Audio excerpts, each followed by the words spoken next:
ஒருவேளை பிறை தென்பட்டால் வெள்ளி என்று என்னது இன்ஷா அல்லாஹ் பெருநாளாக இருக்கும். இது ஒரு செய்தி. அதுபோக இன்றோட நம்மளுடைய ஒற்றைப்படை இரவுடைய தொடர் சகர் உணவு நிறைவு பெறுகிறது. அது ஒரு செய்தி. இந்த உணவுக்கும் மக்களுக்கு தேநீர் சில வசதிகளுக்கு நிறைய பங்களிப்பு சேர்ந்த கொள்கை சொந்தங்கள் சகோதர சகோதரிகளுக்கும் இந்த நேரத்தில் வல்ல ரஹ்மான் அவர்களுக்கு அருள்புரிவான் என்று சொல்லி ஒரு நன்றியை தெரிவித்துக் கொள்கிறோம். இது ஒரு செய்தி. வல்ல ரஹ்மான் அருள் புரியட்டும். இது ஒரு செய்தி. உணவு வகைகளில் ஏதாவது குறைபாடுகள் இருந்தா என்ன செய்துக்கிறீங்க, அல்லாஹ்வுக்காக அதையும் என்ன செய்துக்கிற மன பொறுத்து சபூர் செய்துக்கிறீங்க. ஏனால் எந்த ஒன்றும் குறைபாடு இல்லாமல் இருக்காது.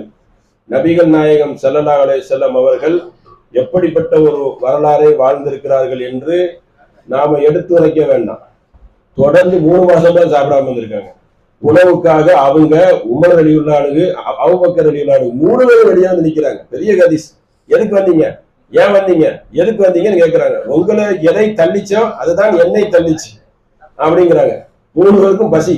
கடைசியா ஒரு வீட்டுக்கு போறாங்க, ஒரு ஆடை வைக்கிறாங்க. ஆடுன்னா ஒரு ஆடுதான்.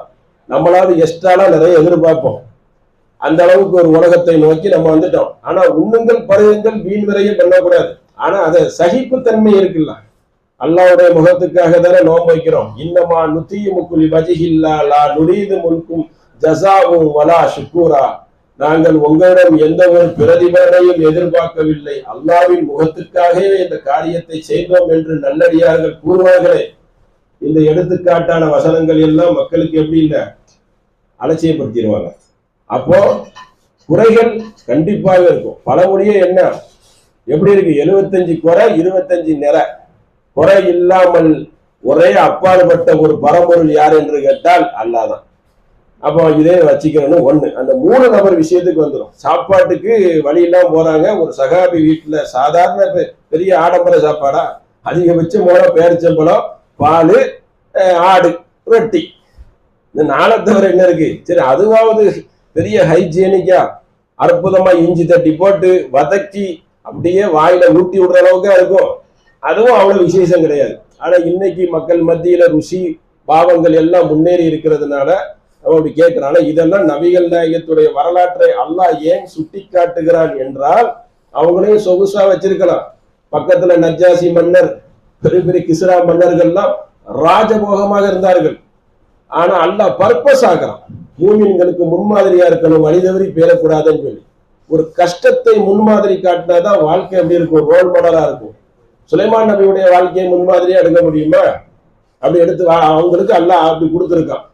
அப்படி எடுக்க முடியுமான்னு கிடையாது. இப்படி ஒரு தூதரை செலக்ட் பண்ணி அதை கஷ்டமாக்கி மக்காவில் இருந்து போக வைத்து எல்லாமே ஒரு திட்டமிட்ட ஒரு நுட்பமானவனின் அறிவுடையவன் செய்த ஒரு பணி. அப்போ அந்த கறியை அந்த 3 பேர் போய் ஒரு வீட்டுல போய் சாப்பிடுறாங்க, எடுக்கிறாங்க, கையை பிடிக்கிறாங்க. நபிகள் நாயகம் பிடிச்சிட்டு, இந்த துண்டு கறிக்கு நீங்க மறுமையில பதில் சொல்லணும், இதுக்கு நீங்க பதில் சொல்லணும், இதுக்கு ஒரு நன்றி கடன் பட்டிருக்கீங்க அப்படிங்கிறாங்க. அதனால எந்த ஒரு குறைநிறை இருந்தாலும் அல்லாஹ்வின் திருப்பொருத்தத்தை நாடி அதை என்ன செஞ்சுக்கிறீங்க, சபூர் பண்ணிக்கிறீங்க. ஏண்ட வரைக்கும் உணவுகள் என்ன செய்திருக்கிறோம், சிறப்பான முறையில சேர்ந்திருக்கோம். சில தவறுகள் நடந்திருக்கலாம். அதனால அது இருந்தாலும் அல்லாஹ்வுக்காக சபூர் பண்ணுங்க. எல்லாமே அல்லாஹ்வுக்காக தான். இந்த நோன்பு, இந்த இதுகளும் அது ஒரு செய்தி. அடுத்து இப்ப கேள்வி பதிலுக்கு போனா, ஏன்னா ஆமா பித்ரா தொகை தொடர்ந்து 2-3 நாளா அறிவிச்சோம். இன்னும் டயம் இருக்கு. கொடுத்தாச்சா? மேல் கொண்டு கொடுக்கலாமான்னு கேக்குறாங்களா?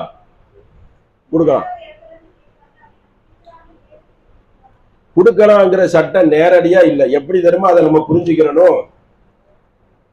அல்லாஹ் அதான் மேலதிகமா கொடுக்கலாம் தானே கேக்குறாங்க. ஒரு ஆளுக்கு 200 ரூபா கொடுக்கணும், நான் ஒரு 400 ரூபா கொடுக்கலான்னு கேக்குறாங்க. 2-3 இடத்துல கொடுக்கலாமா அப்படின்னு கேக்குறாங்க.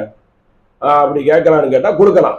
சட்டம் இதை எப்படி எடுக்கணும், ஒரு ஆளுக்கு தான் இப்போ 2.5% ஜக்காத்து கொடுக்கணும், அதையும் சேர்த்துக்கிறீங்க இதோட, சரியா? அப்ப என்னன்னு கேட்டோம்னா, அல்லாஹ் பகரால நேரடியாவே வசனம் இருக்கு. எந்த ஒரு நீங்கள் அமல்கள் செய்தாலும் அதை நீங்கள் மேலதிகமாக நீங்க செய்தால் அதற்கு அல்லாஹ் என்ன செய்வான், அல்லாஹ் உங்களுக்கு நன்றி பாராட்டுவான் என்று சொன்னால் அல்லாஹ் என்ன செய்வான்னு கேட்டா உங்களுக்கு கூலி தருவான். அந்த மாதிரி வசனங்கள் இருக்கிறது. அதனால என்ன செய்துக்கலாம், நீங்க உங்களுடைய வசதிக்கு உட்பட்டு கொடுக்கலாம். அதுலயும் பல ஏழை எளிய மக்கள் சாப்பிட தானே போறாங்க. கொடுக்கணுங்கிறது ஒண்ணுதான், கொடுத்துட்டு நீங்க விளைவிக்கலாம். 2.5% தான் ஜக்காத்து. அதுக்கு மேல கொடுக்கணும் எனக்கு விருப்பம் இருக்கு, தாராளமா கொடுக்கலாம். வறுமையில சகாபாக்களை பத்தி அல்லாஹ் குர்ஆன்ல ஆல இம்ரான்ல சிலாகித்தி சொல்லும் போது எப்படி சொல்றான், நல்லடியார்கள் வறுமையில் செலவிடுவார்கள், துன்பத்திலும் செலவிடுவார்கள், அல்லாஹ்வே அஞ்சி நடுங்குவார்கள் அப்படிங்கிறான். அப்ப இந்த செலவு பண்றதுக்கு வந்து ஒரு இலக்கே இல்லை. 100 ரூபாய் இருந்தாலும் 10 ரூபா கொடுப்போம். அப்படி நிறைய பேர் பார்த்தா ஏழை எளிய மக்கள் தான் இருப்பாங்க. அதனால அன்னைக்கு இருந்த சகாபாக்கள் அபூபக்கர் ரலியல்லாஹு வீட்டுல இருக்கிற ஒரு விரவு கம்பை எடுத்து வெளியே வைக்கிறாங்க. இதா இருக்குது, வீட்டுல என்ன இருக்குன்னு கேட்டா அல்லாஹ்வும் ரசூலும் இருக்கிறாங்கிறாங்க. அப்போ இப்படிப்பட்ட தியாகத்துக்கு நம்ம சொல்ல முடியுமா இன்னைக்கு அந்த தியாகம் எல்லாம்? அப்போ ஒண்ணுமே இல்லாம அப்போ கஷ்டம், அதெல்லாம் கொடுக்கவே வேண்டாம், வச்சுக்கலாம். மார்க்கத்துல சட்டம் இருக்கு. இருந்தாலும் தியாகம்ங்கிறது பெரிய லெவல்ல போகும். பெருந்தன்மையும் தியாகத்தை நம்ம வந்து அதுல வந்து ஒரு இலக்கு போடப்படலை. சரிங்களா? உங்களுக்கு மனசு நிறைய நம்ம இருக்குது கொடுக்கலாம்னு நினைத்தால் தாராளமா கொடுத்துக்கிறோங்க. சரிங்களா? அதான் சட்டம். அடுத்து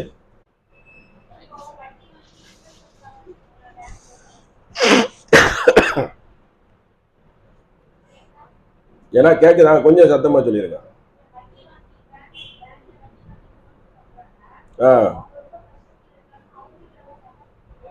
ஆமா, அதாவது பேங்க்ல வந்து ரூபாயை போட்டோன்னா வட்டி வரும்.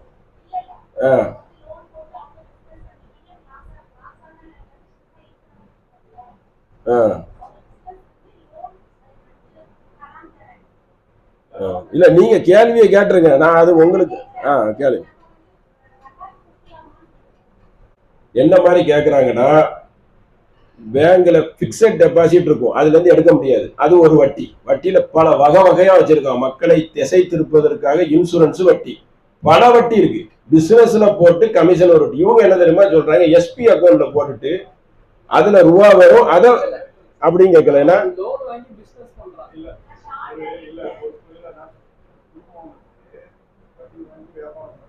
வட்டி வாங்கி பிசினஸ் பண்றாங்க, பேங்க்ல வாங்கி அப்படி ஆச்சுக்கிறியா, இதெல்லாம் ஒண்ணு வாங்கிட்டு போட்டோம் லாஸ் ஆயிட்டு. ஹெல்ப் பண்ணலாம், ஜக்காத்து கொடுக்கலாம். இப்ப என்ன அதுக்கு சட்டம் சொல்லணும்ல, ஒரு ஆதார். ஒரு நபர் வந்து வட்டி வாங்கியிருக்காரு, வட்டிக்காரன்டையோ பேங்க்லயோ வட்டிக்கு வாங்கி பிசினஸ் பண்ணி லாஸ், வட்டிக்கு வாங்கினாலே லாஸா தான் ஆகும், அதுல ஒரு விஷயம் இல்லை. அவனுக்கு கெட்டணும், அது பல பேர் ஏமாந்த கதை தான் இருக்குது. கண்டிப்பா அதுல லாஸ் தான் ஆகும். அதுல அந்த ஆட்டாவெல்லாம் விட்டுட்டு போறான் பாவம், அது கூட கெட்ட முடியாம. அப்ப வட்டிங்கிறது அவனை முசீபத்துல கொண்டு போய் தள்ளிடும், அதுல சந்தேகம் இல்லை. அப்ப வட்டி வாங்குறவனுக்கு ஹெல்ப் பண்ணலாமா அப்படிங்கிறதுக்கு ஒரு ஆதாரத்தை சொல்லணும். என்ன ஆதாரம் கேட்டனா, ஒரு பெண்ணுக்கு வந்து ஒரு நல்லடியார் என்ன செய்யறாங்கன்னா தர்மத்தை அள்ளி கொடுக்குறாங்க. அந்த பெண்ணு யாருன்னு தெரியல, ஆனா அதுக்கப்புறம் யார் தெரியுமா, அந்த பெண்ணு வந்து ஒரு விபச்சாரி. அந்த பணம் கொடுத்தோன்னு அந்த விபச்சாரி என்ன தெரியுமா நினைக்கிறான், சார் நமக்கு வந்து ஒருத்தர் பணம் கொடுக்குறாங்கன்னா நம்ம எதுக்கு இந்த விபச்சார வேலையை செய்ய, இதை வைத்து நம்ம நல்லவன் ஆகிறோம் அப்படின்னு சொல்லி அந்த பெண்ணு நல்லவர் ஆகும்.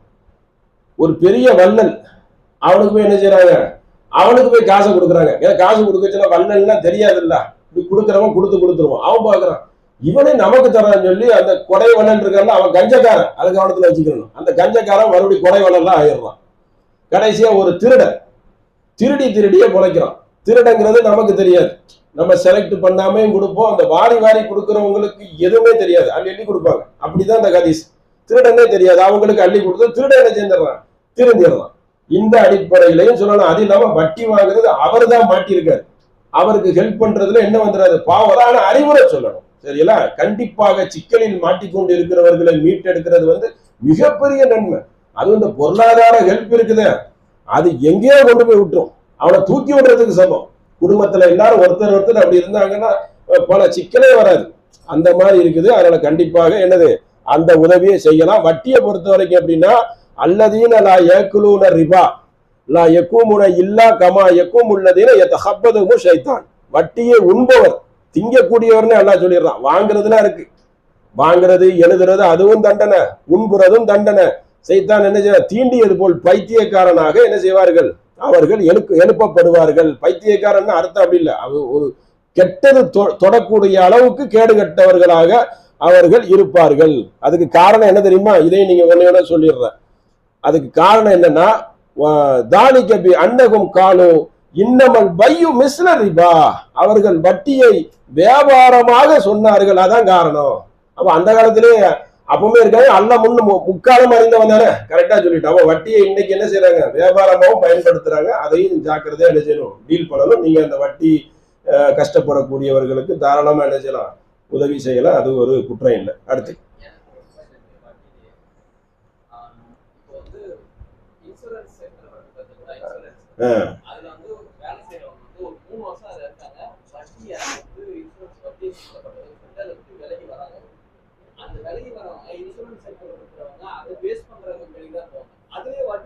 ஆமா, அதுவும் வட்டி.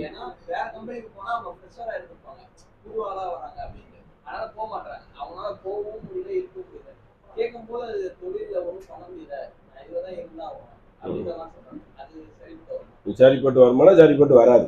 வட்டியை முழுக்க முழுக்க நம்ம வந்து என்ன செய்யணும், முறிக்கதான் செய்யணும். லா ஏக்குலூன ரிபா, நீங்கள் வட்டியை உட்காதீர்கள், அது பக்கம் நெருங்காதீர்கள், அதை எழுதாதீர்கள். அதாவது காத்திபகு எழுதுறது, ஷாஹிதகு அதற்கு சாட்சியாக இருக்கிறது, புல்லுகும் சவாவுன் அனைவரும் சமம் அப்படின்ட்டாங்க. இப்போ வட்டி, அந்த இன்சூரன்ஸ் வட்டிங்கிறது தெரிஞ்ச விஷயம். அதுல அவர் என்ன டியூட்டிக்கு போனாலும் எழுத வேண்டியது இருக்கு, சாட்சியாக இருக்க வேண்டியது இருக்கு, நகை இருந்தா சுரண்டி வாங்க வேண்டியது இருக்கு. அது எல்லாமே என்னன்னா, உலகத்துல வாழலாம். அல்லா நமக்கு ஒரு சட்டத்தை போட்டிருக்கானா, அல்லா என்ன நினைக்கிறான்னு, எனக்கு நீ கட்டுப்படுறியா, அத்தானா உன்னாக அத்தானா ரசூலா, நான் கட்டுப்படுற, தங்கத்தை போடாதங்க கையில.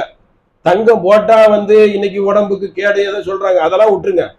உடம்புக்கு தங்கம் போட்டா ஆண்களுக்கு பெண்களுக்கு இருக்கு, ஆண்களுக்கு நல்லதுன்னே வச்சுக்கிறீங்க. அல்லாஹ் தடை விதிச்சுட்டான். அல்லாஹ் அந்த உலகத்துல நம்மளை வாழ வச்சிருக்கிறான். இந்த உலகத்தை பூமியும் வானத்தையும் படைத்தது அவன், ரிசுக்கை கொடுத்தது அவன். அதை நிறுத்துறதுக்கு அவனுக்கு உரிமை இருக்குல்ல. அதை செய்யாத, இதை பண்ணாத அப்படிங்கிறது அவனுடைய ரைட். தியாகம் பண்றது உன்னுடைய விஷயம். தியாகத்துக்கு அல்லா பரிசு கொடுப்போம், சொர்க்கத்துல கொடுப்போம். அல்லா நாடுனா இம்மையிலையும் கொடுப்போம். இன்சூரன்ஸ் எங்க சுத்தி போனாலும் வட்டி தான். வட்டியை நம்ம என்ன செய்யணும், தியாக வட்டி பூரா 90% வட்டி சுத்தி இருக்கு. இஸ்லாமிய நாடுகள்ல கூட சில நாடுகள்ல வட்டி என்ன செய்துட்டு உள்ள போந்துட்டு. அப்ப வட்டிங்கிறது மனித ஆதாயமா இருக்குது. பேசினாலே நம்மள கோபப்படுறான், ஆஹா வந்துட்டான் அப்படின்னு சொல்லி. வட்டிங்கிறது அவனுக்கு பாய்தாப்பட்ட விஷயம். நம்மகிட்ட குறுக்கு கேள்வி, நீ துட்டு தருவியான்னு கேட்பான். என்ன துட்டு தருவியா, நீ என்ன கேனத்தானே. எல்லாரும் தான் கஷ்டப்படுறான். யாருதான் மன உளைச்சல் இல்லாம இருக்காங்க, யாருதான் பொருளாதார சிக்கல் இல்லாம இருக்காங்க. எல்லாருக்கும் எல்லாம் தேவைங்கிற நிலைப்பாட்டுல தானே இருக்காங்க. கார் வேணும், பைக் வேணும், வீடு வேணும், வசதி வேணுங்கிறது. இது ஒரு கேள்வியா? ஏன் கஷ்டப்படுறேன், நான் வட்டிக்காரன் தரேன்னா நீ தான் சிக்கனமா இருந்துக்கிறணும். உலகத்துல ஒருத்தன் அவன் கவனமா இருந்துக்கிறணும். சொந்த கையை கொண்டு கரணன் பாய்ந்து கொள்ளணும். அதனால அந்த வட்டி எங்க சுத்தி போனாலும், என்ன விஷயம் சப்ஜெக்ட் சொன்னாலும், நிர்பந்தம் சொன்னாலும், வட்டியை விட்டு வெளியே வந்துடலாம. உங்களுக்கு கட்டுப்பாடு கிடையாதுல்ல. கம்பெனியை விட்டு வெளியே போனா தலையை சீவிடுவனி சட்டம் இருக்கா? கிடையாது. வேண்டான்னு சொல்லிட்டு எத்தனையோ படித்தவர்கள் முனிசிபாலிட்டி வேலை செய்யறான், எத்தனை பேரும் குப்பல்றான். நான் வாயில சும்மா சொல்லல, புள்ளி விவரத்தோட இருக்கு. கோயம்புத்தூர்ல மட்டும் 500க்கு மேற்பட்டவர்கள் என்ன செஞ்சிருக்கான், வெளியே அந்த தொடப்பத்தை தூக்கிட்டு நிக்கிறான். எவ்வளவு தியாகங்கள் பண்ணதான, வேலை எவ்வளவு இருக்குல்ல. வட்டியை தவிர்த்து விட்டா, வட்டி இல்லாம அல்ல வியாபாரத்தை பரந்துல விட்டுருக்கான், செஞ்சு சம்பாதிச்சுக்கன்னு சொல்லி தாறுமாறா விட்டுருக்கான. திறமையும் உழைப்பும் இருந்தால் சம்பாதிக்கலாம்ல. சின்ன ஒரு பிரிஞ்சு கடையை போட்டு 1 லட்ச ரூபாய் சம்பாதிச்சுட்டு போறவன்லாம் இருக்கான். திறமை வேணும். சாயா கடை வச்சு சைக்கிளை வித்து சென்னையில வீடு வாங்கினவர்கள்லாம் இருக்கிறாங்க. டீ கடையான்னு பார்த்தா சிரிக்கிற மாதிரி இருக்கும், அவ்வளவு லாபம் இருக்கு. டீ கடை வச்சு எம்எல்ஏலாம் ஆயிட்டானுவோம், இந்த பிரதமரா கூட ஆயிட்டானோ டீ வச்சிருக்கு. அப்ப என்னன்னா, உங்களுக்கு எவ்வளவோ தொழில் இருக்கு. டீ கடையில நல்ல லாபம். பிசினஸ் சர்வீஸ்ல வந்து நிறைய பேர்ட்ட அந்த எம்பிஏ படித்தவர்கள்லாம் இருப்பாங்க. அவங்கள்ட்ட எல்லாம் பிசினஸ்ல கரகண்டவர்களா இருப்பாங்க. அதனால நிறைய தொழில லாபம் இருக்கு. அதனால அது தவிர்க்கிறதா சிறந்தது.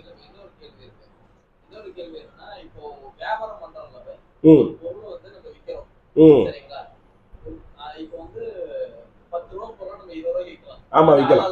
ஹலால் தான்.